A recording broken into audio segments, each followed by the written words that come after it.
Chardonnay! Hey!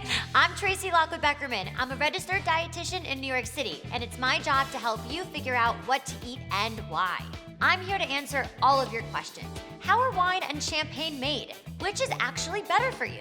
Are they healthier than other liquors? It's wine o'clock somewhere, so let's get started.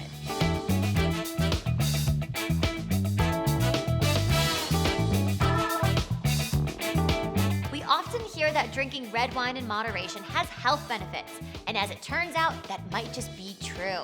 Cabernet! Wine is rich in antioxidants, which prevent damage caused by inflammation and oxidative stress. It also has anti-inflammatory properties, specifically due to its resveratrol, an antioxidant that has your health's best interests at heart. One study of more than 4,000 adults demonstrated that moderate consumption of wine was linked to reduced inflammation and a lower risk of heart disease. Oh, darling, you had me at Merlot. Wine is also rich in polyphenols, a type of antioxidant that can reduce the risk of high blood pressure, high cholesterol, and metabolic diseases. But drinking more than the suggested amount of 1 glass of wine a day can lead to liver damage, kidney damage, and a slew of other issues. Champagne and Prosecco pull at your heartstrings too. Just like wine, champagne has been found to be just as heart healthy and has fewer calories than wine. A small flute of champagne is typically 100 calories, while Prosecco is about 80.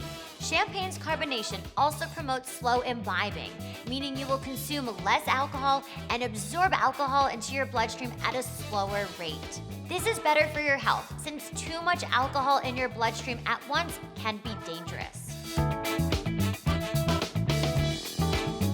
Sulfites are added to wine to inhibit bacterial growth, maintain the wine's freshness, and prevent the wine from any volatility that can mess with the flavoring. But in the wine industry, sulfites are commonly perceived as an evil ingredient, and sulfite-free wines are generally thought to be more natural than their alternatives. Without sulfites, some wines would taste like a microbial stew. Ew.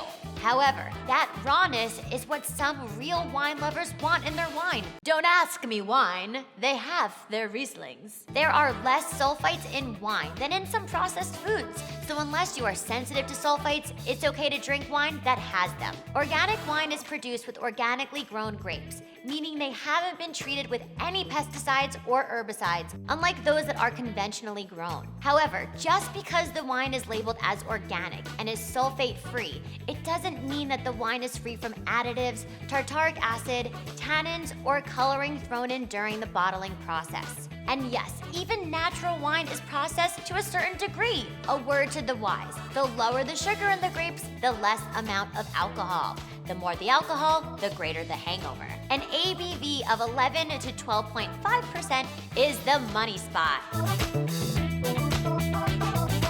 What you are drinking matters less than how much you're drinking. Yet, it is true that some alcoholic beverages are better for you than others. Wine and champagne contain antioxidants and polyphenols, which our bodies dig. Excuse me, can you rewind that real quick? Our bodies dig wine?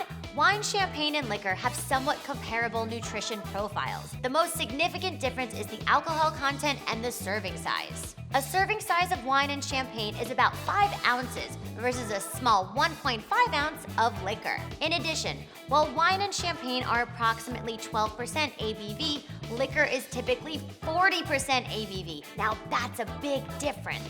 My thoughts are swirling. While we could pick apart the nutrition facts, at the end of the day, alcohol is still alcohol. Even if you end up paying top dollar for a bottle of vino, hangovers can still happen. All right, time to wind down. Thanks for joining us on this episode of You vs. Food. Happy holidays, alcohol you later. Am I wearing champagne goggles, or did you just subscribe to Well+Good's YouTube channel? If so, cheers. Happy New Year!